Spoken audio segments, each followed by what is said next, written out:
আসসালামু আলাইকুম বন্ধুরা। ক্লান্ত দুপুরে বৈশাখ মাসের দিন, রৌদ্রের তাপ অনেক বেড়ে গেছে।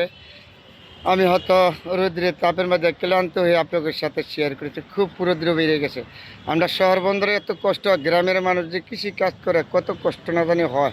আল্লাহ পাক সবাইকে ছোঁয়ার মতন তৌফিক দান করো। তারপরে এই রৌদ্রের মধ্যে বন্ধুরা সবার সাথে শেয়ার করলাম। যেখানেই আছেন ভালো থাকবেন, সুস্থ থাকবেন, সবার জন্য দোয়া রইল। কারণ আমি একজন ক্ষুদ্র মানুষ, সবসময় চেষ্টা করি আপনাদের সাথে মন মানসিকতা দিয়ে রক্ষা করার জন্য, কিন্তু পারিনি। অনেক সময় তো কাজের ব্যস্ততার কারণে। কিন্তু মানুষই সবার সাথে মহব্বত ভালোবাসা দিয়ে থাকা একজন মানুষের দায়িত্ব, কিন্তু সেটা সবসময় পারি নাই। তারপরে চেষ্টা করি সবার সাথে মন মানসিকতা রক্ষা করার জন্য। তারপরে আমার চলাফেরা, আমাদের ভুল মানসিকতা হয়েই যাবে, ভুল হয়ে যাবে। তারপরে যেখানেই আছেন আমার ফেসবুক ফ্রেন্ড ফলোয়ার, সবার জন্য আমি চেষ্টা করি মন দিয়া সবার মন রক্ষা করার জন্য। কারণ আমি একজন সাধারণ মানুষ, সবার জন্য আমি দোয়া ছাড়া আমার কাছে কিছু নাই। কারণ আমি একজন মানুষই আরেকজন মানুষের প্রতি ভালোবাসা আন্তরিকতা ছাড়া কখনো কোনো কিছু করা যাবে না। এটা জানতে হবে আপনার। অহংকার করা আপনার পতনের মূল্য। অহংকার থেকে আমাদের দূরে থাকতে হবে আপনার আমার, তাহলে জীবন সুন্দর হবে। তা কথা আছে না, এই যে দুনিয়া কত সুন্দর, কিন্তু আগে আপনার সুন্দর হইতে হবে, আমি সুন্দর, তারপরে দুনিয়া সুন্দর। এমন কিছু করা যাবে না আপনার কথার কারণে যেন কারো মনে আঘাত পায়। লাঠির আঘাত থেকে অনেক বেশি আঘাত কথার আঘাত। এগুলির থেকে আমি সবাই বিরত থাকতে হইব। বিরত না থাকলে কখনো ভবিষ্যতে আমরা কী জবাবদিহিত করব। এই দুনিয়াতে আমি চলে যাব, কোন সময় চলে যাব কোনো ডেট, আসার আপনার ডেট আছে 10 মাস 10 দিন পরে। দুনিয়াতে যাওয়ার আপনার কোনো ডেট নেই। কেন মানুষের সাথে অহংকার হিংসা এগুলি করবেন? সবার সাথে মন মানসিকতা রক্ষা করা, থাকার চেষ্টা করবেন। আমিও চেষ্টা করি। আল্লাহ পাক রব্বুল আলামিন আমাদেরকে মানুষ হিসাবে পৃথিবীতে সৃষ্টি করেছে।